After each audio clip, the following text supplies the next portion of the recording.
नमस्कार मित्रों, आपके अपने YouTube चैनल में आपका स्वागत है।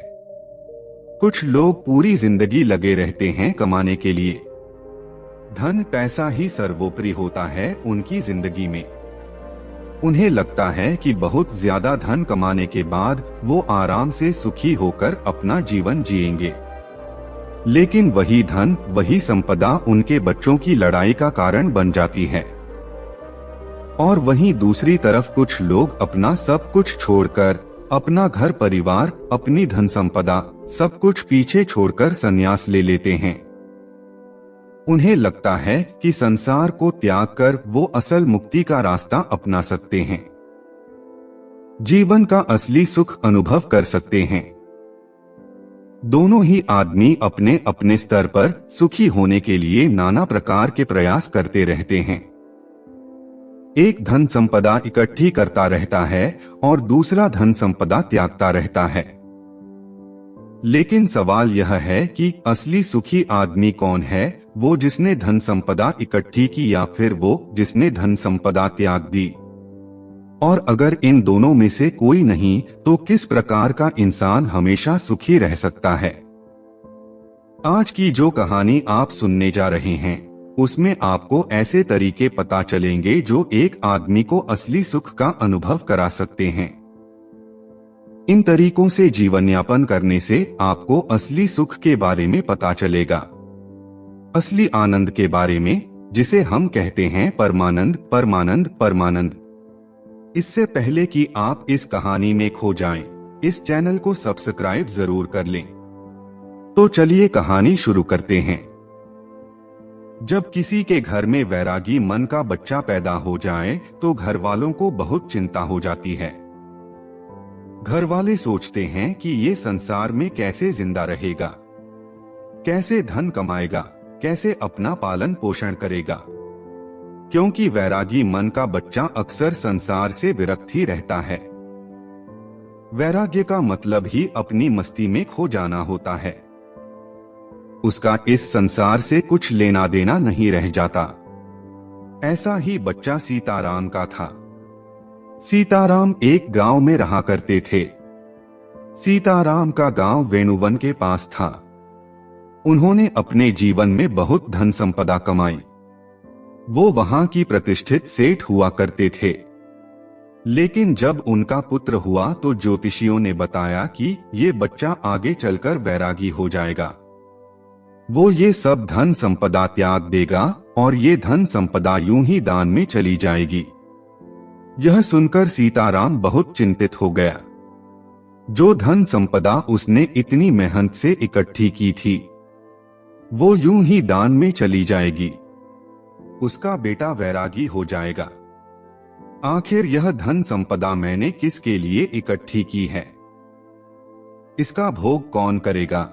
लेकिन जैसे तैसे सीताराम ने ज्योतिषियों से कुछ तरीके पूछ लिए कि वो अपने बच्चे को कैसे वैरागी बनने से रोक सकता है। ज्योतिषियों ने भी उन्हें कुछ तरीके बताए जिसके द्वारा वो मोहन को, यानी उनका बेटा, उसको वैरागी बनने से रोक सके। धीरे धीरे समय बीतता रहा और दुनिया अपने चलन से चलती रही। मोहन धीरे धीरे बड़ा होने लगा और उसके पिताजी यानी कि सीताराम फिर से धन संपदा और ज्यादा बनाने में जुट गए। मोहन के पिता ने मोहन के लिए किसी भी चीज की कोई कमी नहीं छोड़ी थी। हर इच्छा उसकी पूरी होती थी। वो उसको सुखी रखना चाहते थे।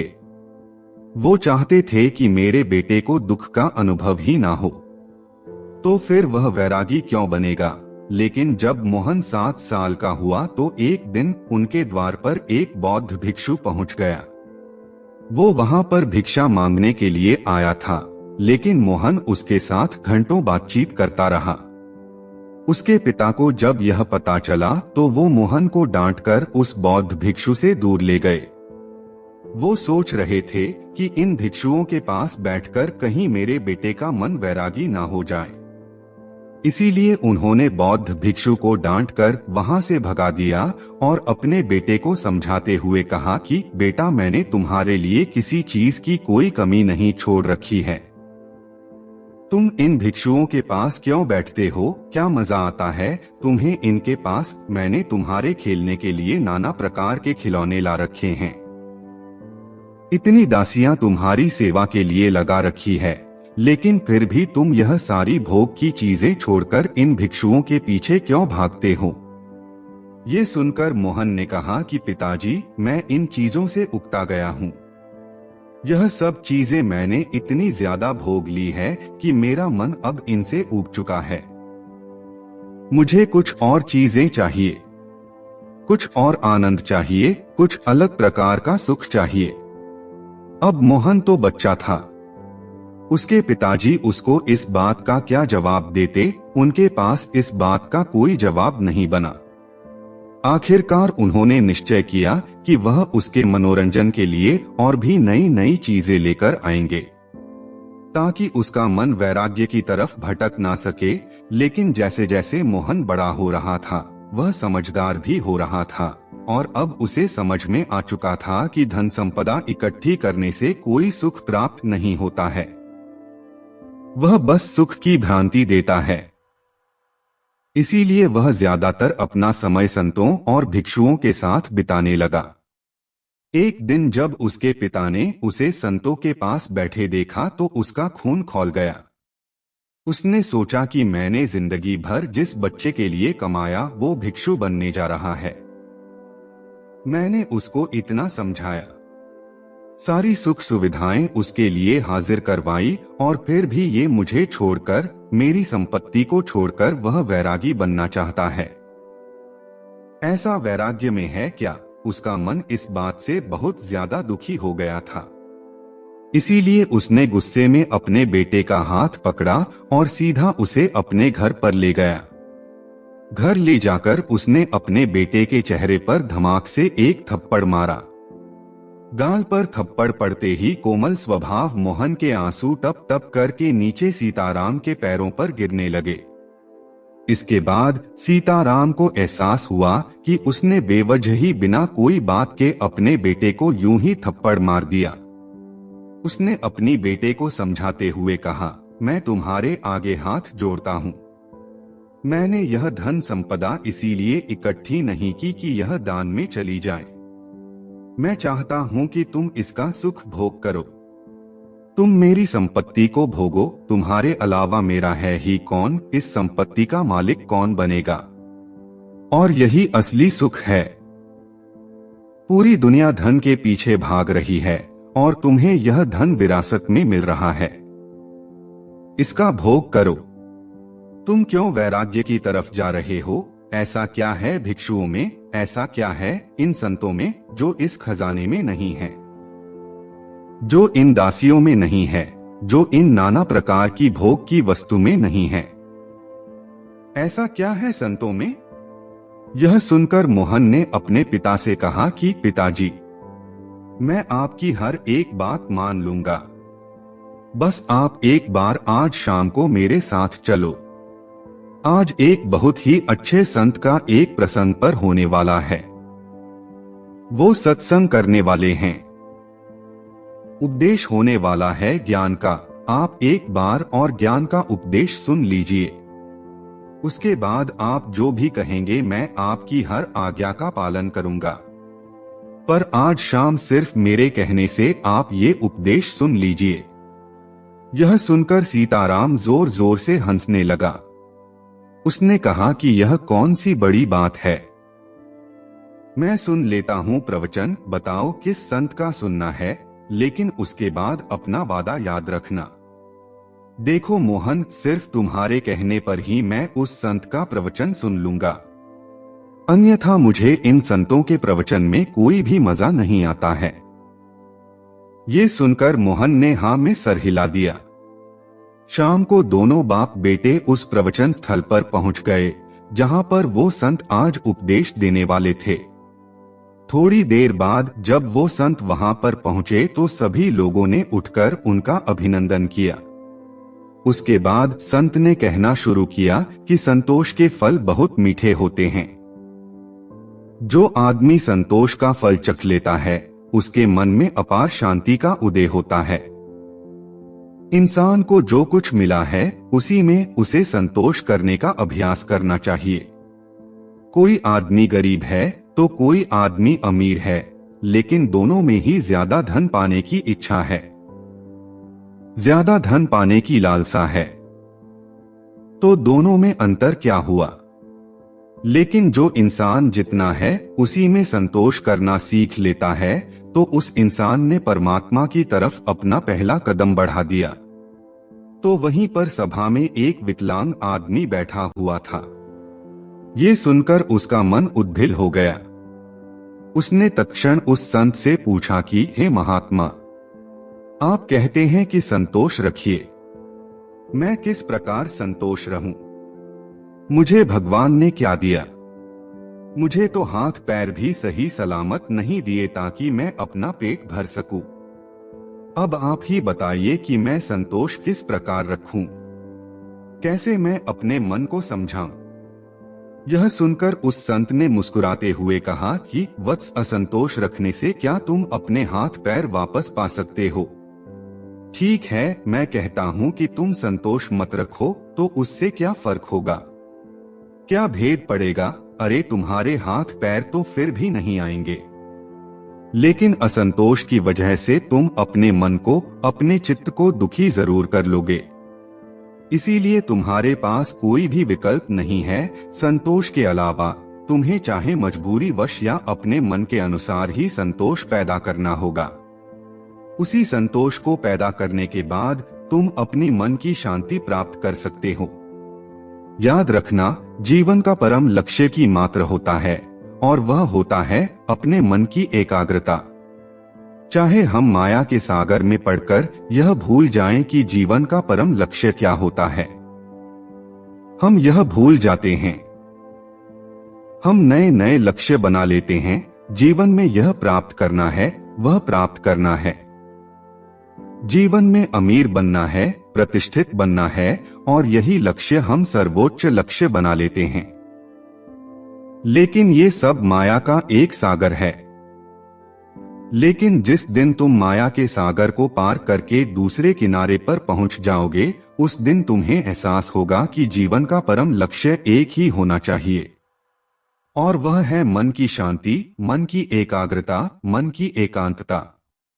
और जब तुम अपने मन के एकांत को पहचान लेते हो, उसे अनुभव कर लेते हो, उसके आनंद को चख लेते हो, तो फिर व्यर्थ के लक्ष्य, व्यर्थ की चिंताएं, सब कुछ पीछे छूट जाता है और बच जाती है एक चीज, और वह है मन का एकांत।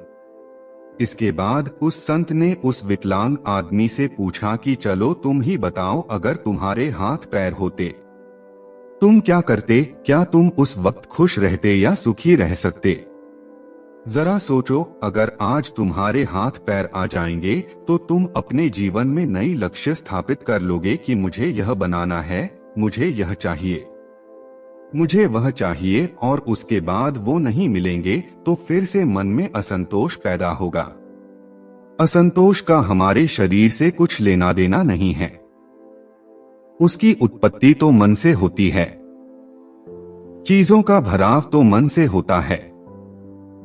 अक्सर मैंने विकलांग लोगों को हंसते हुए देखा है और हट्टे कट्टे तंदुरुस्त लोगों को रोते हुए देखा है। तो संतोष और शांति का आपके शरीर से कोई लेना देना नहीं है। अपने मन को परिपक्व कीजिए, अपने मन को समझाइए, विवेक पैदा कीजिए कि माया के सागर को पार करके मन की शांति तक कैसे पहुंचना है, और माया को समझने के लिए हमें कोई वैरागी नहीं बनना है। वैराग्य तो छोड़ना होता है, छोड़कर भाग जाना होता है। हमें पहले माया को संसार में रहकर समझना होगा, और जब हम माया को समझ जाएंगे तो उसके बाद हम सुखी मन से, तृप्त मन से संन्यास या वैराग्य धारण कर सकते हैं। माया में झगड़ा हुआ आदमी सुख संपत्ति को ही असली सुख समझता है। संपत्ति, धन, प्रतिष्ठा यही उसके लिए सर्वोच्च होते हैं, लेकिन अगर वह अपना विवेक माया से कभी ऊपर उठा पाया तो जरूर ये एहसास कर पाएगा कि असली सुख और असली आनंद का इस धन संपदा से कोई लेना देना नहीं है, वह तो निरंतर है।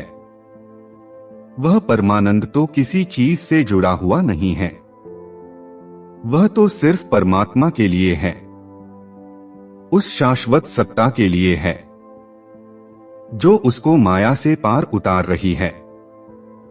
प्रभु का सिमरन या कहें कि ध्यान, ये दोनों चीजें आपको माया से ऊपर उठाकर एक नया नजरिया प्रदान करती है, और वही नजरिया परमानंद का होता है। ध्यान और प्रभु के स्मरण के अलावा अगर हम प्रेम का रास्ता चुनते हैं, दिव्य प्रेम का, तो भी हम उस परमानंद को हासिल कर सकते हैं, और प्रेम का रास्ता ध्यान के रास्ते से कहीं आसान है। इसीलिए दिव्य प्रेम का अभ्यास कीजिए। वो प्रेम जो किसी चीज से जुड़ा हुआ नहीं है, जो स्वतंत्र है, जो आजाद है, जो सभी प्राणी मात्र के लिए है। 3 रास्ते जो माया से ऊपर उठाकर परमानंद की स्थिति प्रदान करते हैं, ध्यान, प्रेम और प्रभु का सिमरन। आप कोई भी रास्ता अपना सकते हैं, सभी रास्ते एक ही मंजिल पर पहुंचते हैं।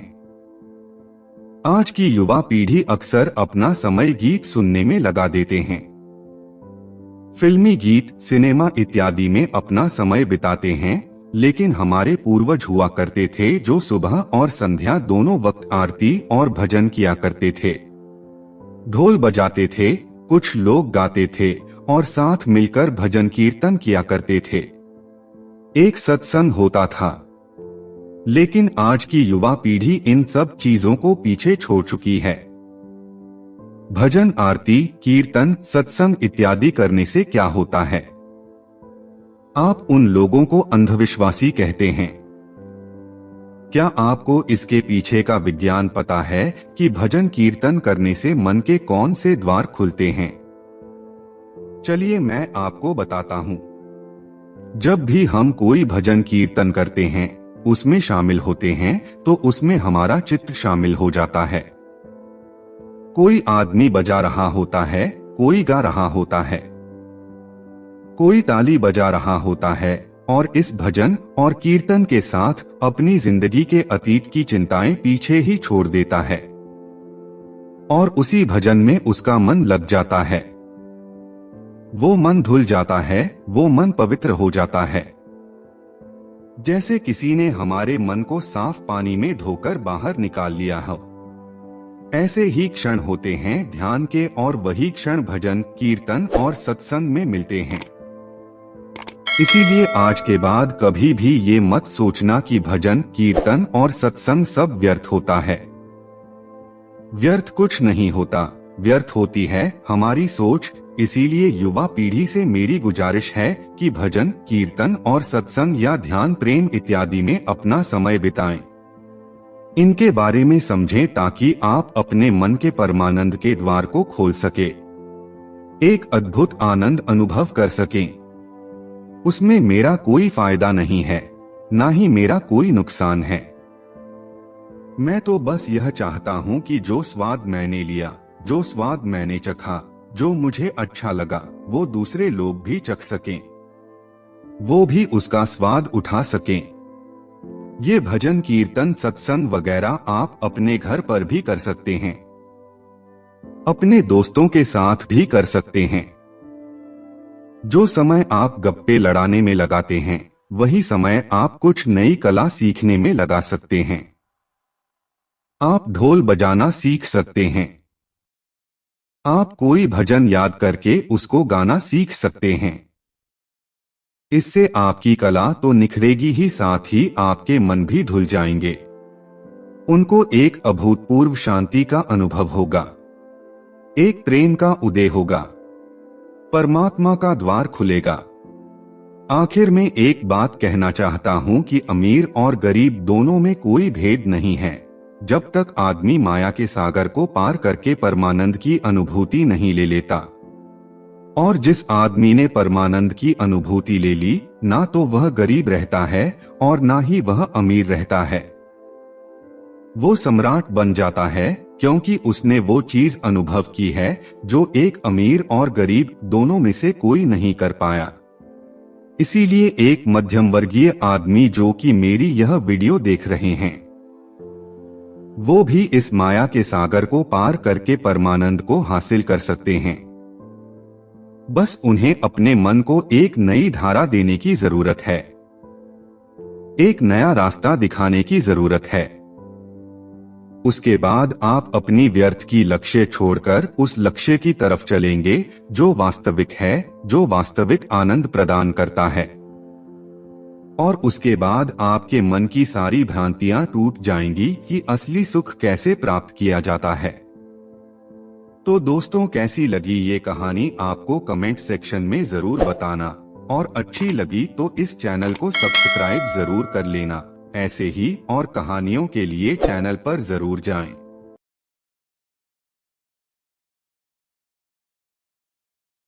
Thanks for watching. Please subscribe.